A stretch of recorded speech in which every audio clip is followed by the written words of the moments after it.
সবাইকে আসসালামু আলাইকুম। আশা সবাই ভালো আছেন। হ্যাঁ, আসিফ মাহমুদ সজীব ভুঁইয়াকে নিয়ে এত সমালোচনা কেন? হ্যাঁ, সে একজন মিনিস্টার, সে একজন মন্ত্রী। সে হাঁসের মাংস খাবে না গোস্ত খাবে, সেটা তার নিজের ব্যক্তিগত ব্যাপার। তাকে নিয়ে এত ট্রল করা হয় কেন? হ্যাঁ, সে একজন মন্ত্রী, মিনিস্টার। তার বাসায় খাবার থাকে না, সেজন্য সে রাতে খেতে যায় হোটেলে বা রেস্টুরেন্টে। তাতে আপনাদের তো সমস্যা কেন?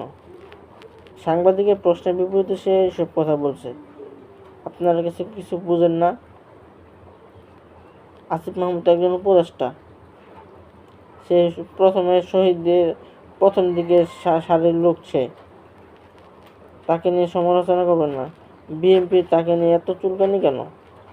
তাকে নিয়ে যত সমালোচনা করেন না কেন, আসিফ মাহমুদ থাকবে। বিএনপির মতো তো চাঁদাবাজি করবে না, বুঝছেন? আর কারো বাপের কি? সে তার নিজের টাকা দেখাইতেছে, কারো বাপের তো কিছু না।